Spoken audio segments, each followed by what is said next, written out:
Estamos em 2023 e ainda noticiamos que pessoas são resgatadas em condições análogas à escravidão. O caso mais recente vem da cidade de Bento Gonçalves, no Rio Grande do Sul. Na cidade da Serra Gaúcha, famosa pela produção de uva e de vinho, uma força-tarefa comandada pelo Ministério Público do Trabalho encontrou 207 pessoas nestas condições com idades entre 18 e 57 anos. Para falar com a gente sobre essa questão, nós conversamos agora com o Leonardo Sakamoto, jornalista e colunista do portal UOL. Olá, Sakamoto, tudo bem? Seja bem-vindo, prazer te receber aqui no Revista. Bem, olá, obrigado pelo convite. Sakamoto, eu falei aqui no início da minha introdução que estamos em 2023 e ainda noticiamos casos de pessoas sendo resgatadas da escravidão, trabalho análogo à escravidão. Sakamoto, o que chama a atenção é mais um caso, esse que vem lá do Rio Grande do Sul, de vinícolas, trabalhadores que estavam em condições subhumanas e de tudo que isso gerou, que foi repercutido por parte não só do resgate dos trabalhadores, mas dos envolvidos. Queria te ouvir sobre essa questão, Sakamoto. Bem, é claro que libertações, né, resgate de trabalhadores não são desconhecidos no país, né? Desde que o país criou o seu sistema público de combate à escravidão em 95, mais de 60.500 pessoas foram resgatadas oficialmente de trabalho escravo. Inclusive, muita gente está se perguntando, o recorde de resgate, a maior operação na história do Brasil foi em 2007, na fazenda e usina Pagris, em Ulianópolis, no Pará, uma fazenda de cana, quando 1.064 pessoas ganharam a liberdade ao mesmo tempo, na mesma fazenda, na mesma hora, 1.064 pessoas. Então, o que acontece? É uma libertação grande. Desculpe, o que aconteceu no Rio Grande do Sul é um resgate grande, né? É um resgate volumoso, até por conta do perfil, né? No Rio Grande do Sul, normalmente os resgates são de grupos com menos pessoas. E outra coisa que outras duas coisas que chamaram a atenção é que a violência com a qual os trabalhadores eram tratados, né?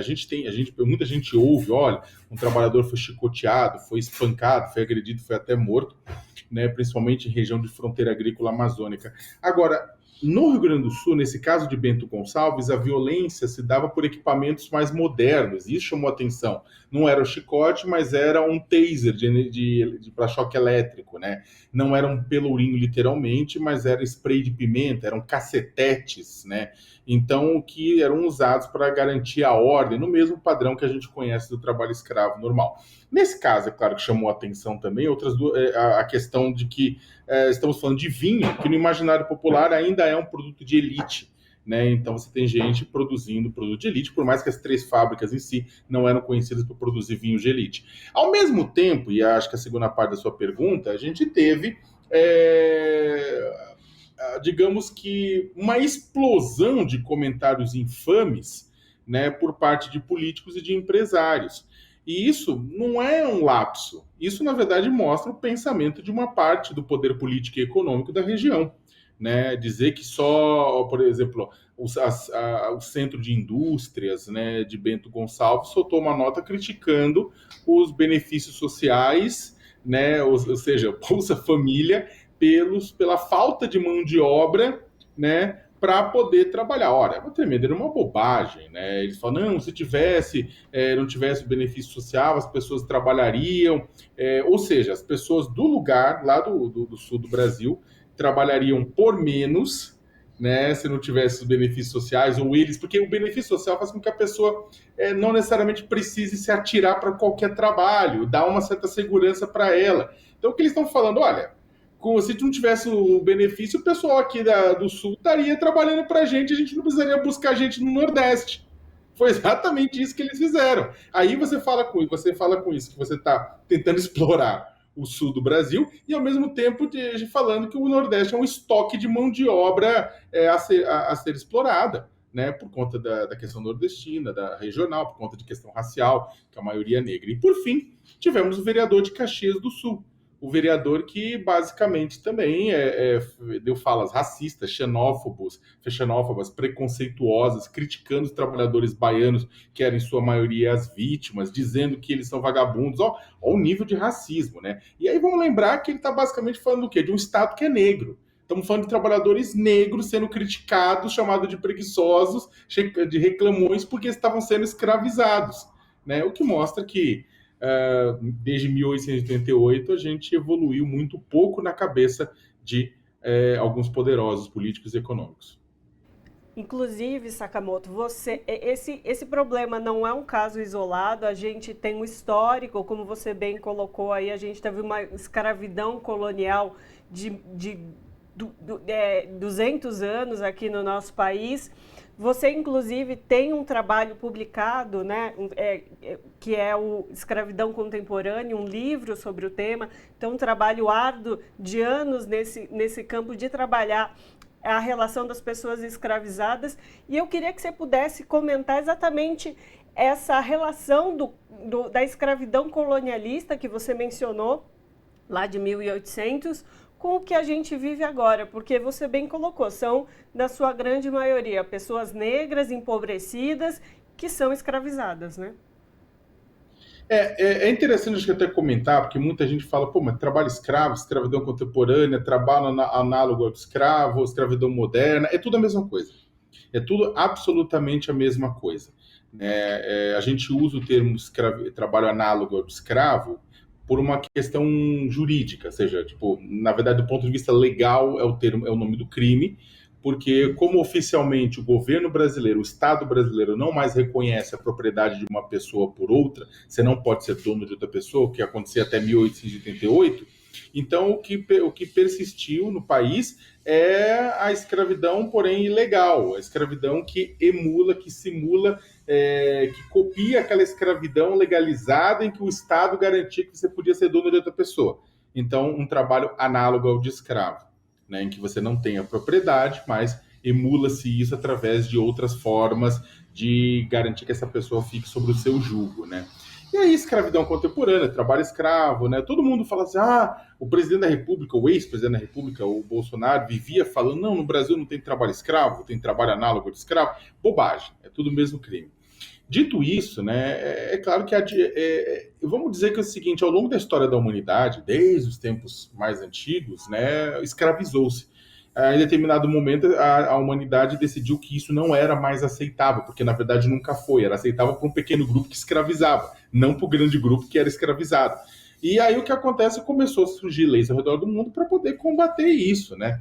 Agora, e aí o trabalho escravo foi se adaptando, o trabalho escravo vai se adaptando ao lugar, à região, à época, né? Então, o trabalho escravo no Brasil existe desde que o Brasil é Brasil, mas aquela forma de exploração na época da colônia e do império é um pouco diferente de agora. Uma coisa, já falamos a diferença, direito de propriedade. Antes você tinha isso, hoje você não tem mais. Você tinha violência no trato com o trabalhador em ambos os sentidos.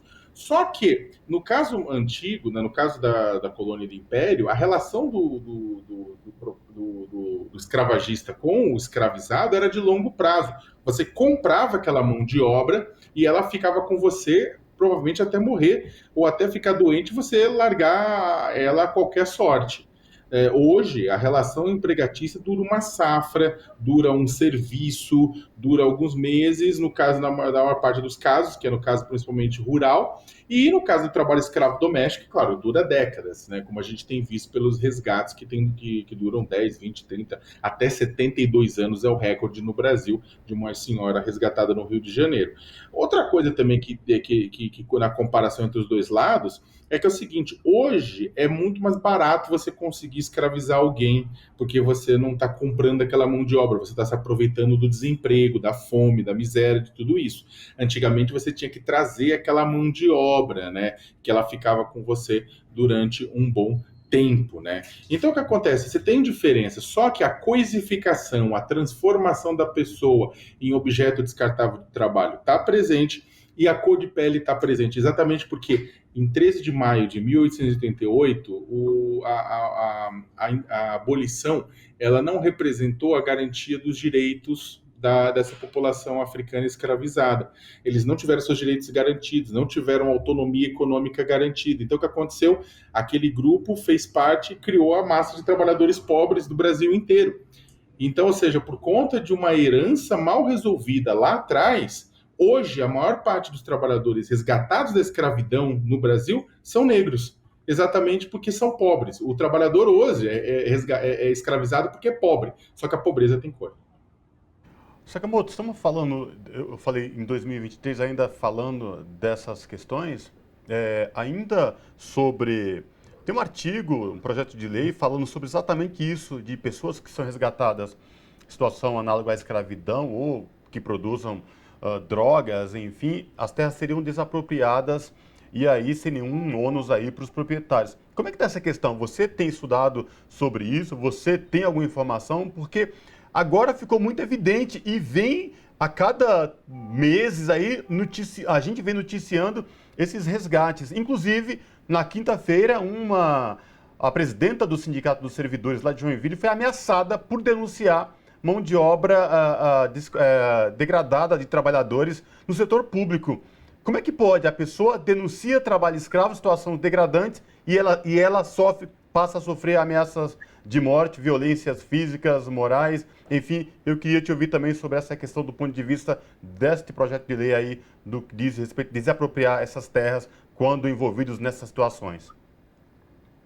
Então, acho que é até bom essa pergunta, acho que ela é bastante pertinente, até para a gente poder tirar a dúvida das pessoas, porque o ruim de ter passado 4 anos sob o governo Bolsonaro, em que um tema como trabalho escravo não pôde ter a visibilidade que tinha em outros momentos, era que muita gente esquece, e as pessoas nas redes sociais esqueceram exatamente do quanto já tínhamos avançado. O Brasil é considerado uma das referências globais, ainda é, no combate ao trabalho escravo, devido aos instrumentos criados, principalmente durante o governo Fernando Henrique e depois do governo Lula, né, e Dilma.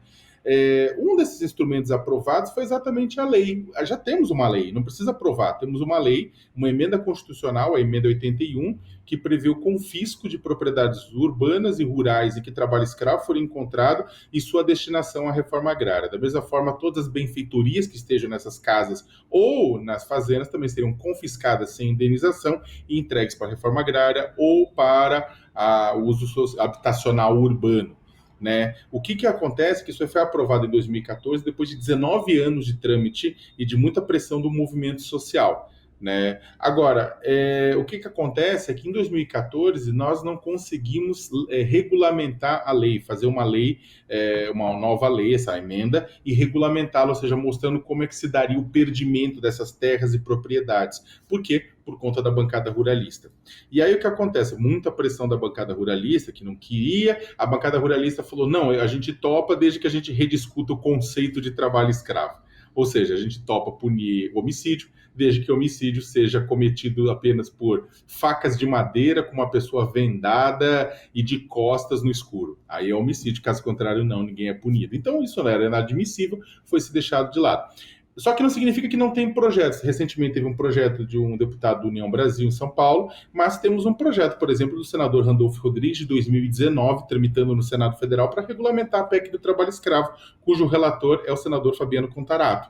Então, ele está lá. Está sendo discutido já, né? Está sendo analisado, mas depende, é claro, da correlação de força, exatamente para que isso não sirva como um cavalo de Troia, para que ao invés de ajudar no combate ao trabalho escravo, atrapalhe. Falando rapidamente, São Paulo tem uma lei de combate ao trabalho escravo que prevê o banimento por 10 anos de quem for condenado por trabalho escravo, condenado em 2 instâncias. O município de São Paulo tem uma lei também que prevê até 100 milhões de multa para quem for flagrado com trabalho escravo. Outros estados, como o Maranhão, têm leis que proíbem a contratação de serviços públicos de quem for flagrado por trabalho escravo. Em 2010, tem muita gente falando, deveria-se as empresas cortar a comercialização de quem usa trabalho escravo. As empresas já fazem isso. Em 2005 e 2003 foi criada a lista suja do trabalho escravo, que é o cadastro de empregadores flagrados com esse crime, que é atualizado a cada 6 meses pelo Ministério do Trabalho e está vigente, está funcionando, funcionou durante todos os anos do governo Bolsonaro. Tem gente que falou que não funcionou, está lá, está funcionando, está no site do Ministério do Trabalho. Bancos e empresas usam a lista para, antes de fechar negócio, para fazer gerenciamento de risco. Então tem banco que bloqueia crédito, empresa que bloqueia produto, né? Então ao longo dos anos tivemos casos exemplares de bloqueio. O Conselho Monetário Nacional em 2010, ele obrigou que não pode ser concedido crédito rural para quem está quem for flagrado com trabalho escravo, quem tiver na lista suja, tá lá. O Conselho Monetário Nacional já não pode também. E o artigo 149 do Código Penal prevê de 2 a 8 anos de chilindró para quem for flagrado com trabalho escravo. E a quantidade de anos aumenta de acordo com a gravidade do caso. Por fim, nós temos o Ministério Público do Trabalho, né, atuando fortemente para buscar indenizações, dano moral coletivo, dano moral individual, ou seja, para as empresas pagarem indenizações por cometerem trabalho escravo. 2 exemplos de indenizações altas: 30 milhões de reais pagos pela Odebrecht por escravizar brasileiros em Angola, né? O pessoal é criativo. E a OAS, que pagou 15 milhões de indenização por escravizar brasileiros aqui nas obras de ampliação do Aeroporto Internacional de São Paulo. Sakamoto, nosso tempo está bem apertado. Agora, tem a parte... eu sei, só para responder rapidamente o que ele tinha comentado, né? Sim. Que era sobre a... A presidenta do Sindicato dos Servidores de Joinville. O caso. Do Sindicato dos Servidores. É o seguinte, rapidamente. O que acontece é o seguinte: vocês estão vendo, acho que o pessoal que está nos acompanhando aqui, combater trabalho escravo, ele pode ser, todo mundo é contra o trabalho escravo. Todo mundo é contra o trabalho escravo até a linha 2. Porque combater o trabalho escravo significa moralizar as relações de trabalho do município, moralizar as relações de trabalho. Alguém vai perder dinheiro com isso, porque as pessoas usam o trabalho escravo não porque elas são ruins, mas porque elas estão querendo ganhar dinheiro fácil. Né? Então, significa que quando você você combate, você discute, tem um monte de gente aí que está quietinho agora, mas aquele vereador de Caxias do Sul representa muita gente. O centro das indústrias de Bento representa muita gente. Esse pessoal que demitiu o servidor público representa muita gente. Né? E isso é a dificuldade. O combate ao trabalho escravo não é fácil. É por isso que momentos como esse têm que ser aproveitados para exatamente divulgar e para poder ir a fundo. E casos como esse que você citou precisam ser investigados e os responsáveis por demitir alguém nesse sentido têm que ser demitidos. Nosso tempo acabou, mas estou contemplada aí com o seu adendo final sobre o combate. Desculpe, Imagina, era sobre isso exatamente que eu ia perguntar. Deu tudo certo no final. Então, conversamos com o Leonardo Sakamoto, que é jornalista e colunista do portal UOL. Muitíssimo obrigada por falar conosco mais uma vez. Um prazer ouvi-lo aqui no Revista Brasil TVT. Eu que agradeço. Um abraço a todos e todas. Abraço. Até a próxima.